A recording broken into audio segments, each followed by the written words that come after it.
Welcome back to the Makisa Critical Thinking series. You may recall this image from our introductory video that shows a relationship between growth mindset, critical thinking, and formative assessment. So we've already tapped into the growth mindset, and today we're going to look at some processes for critical thinking.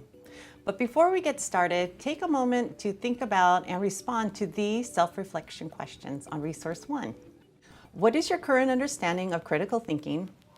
And how do you plan for critical thinking in your lessons?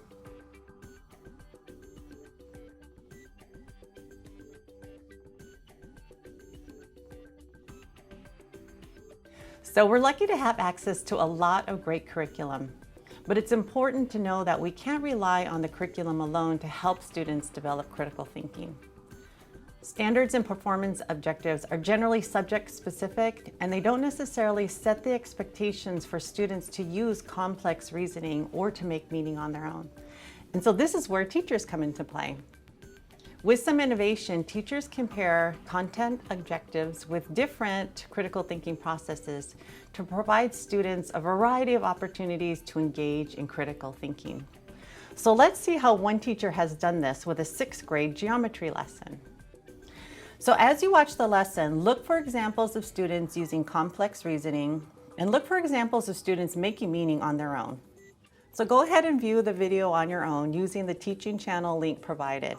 You may use Resource 1 to jot down your observations. An example has been provided to get you started.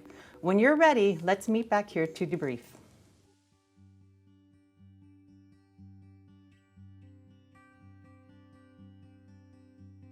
So I'm sure that you saw several examples of students using complex reasoning and also making meaning on their own.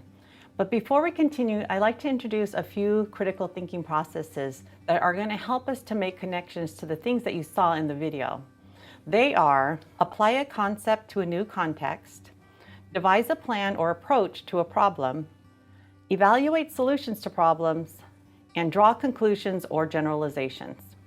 Let's start with the critical thinking process of applying a concept to a new context. Application is important because it is the proof that transfer of meaningful learning has taken place. In this video, Ms. Park knew that her students were familiar with the concepts of area and perimeter. And by posing the Table for 22 challenge, it gave the students opportunity to apply those familiar mathematical concepts into a new concept. And in this case, it was a real-life situation of providing enough seating and table space for a large Thanksgiving dinner. Now, let's move on to the critical thinking process of devising a plan or approach to a problem.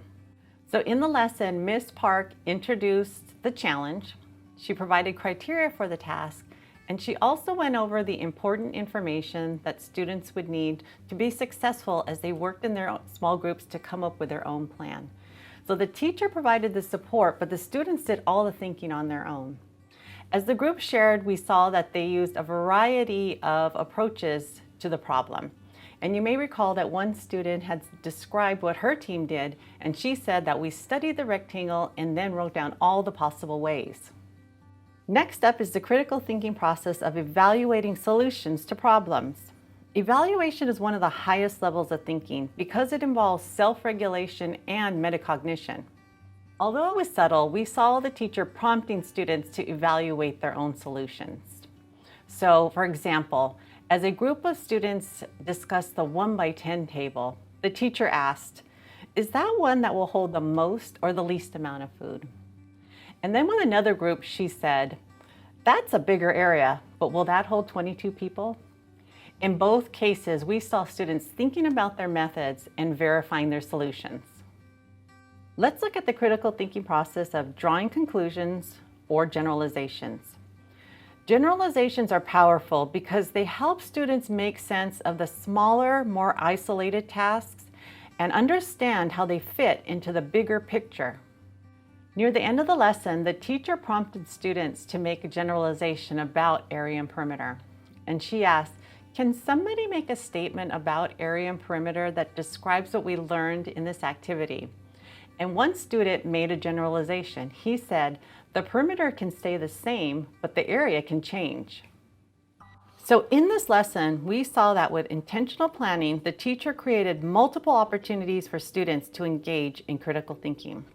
We saw students applying a concept to a new context, devising a plan or approach to a problem, evaluating their solutions to problems, and drawing conclusions and making generalizations. As a result of this video, how has your understanding of critical thinking changed?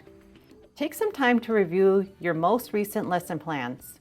Which critical thinking processes do you use most frequently or less frequently?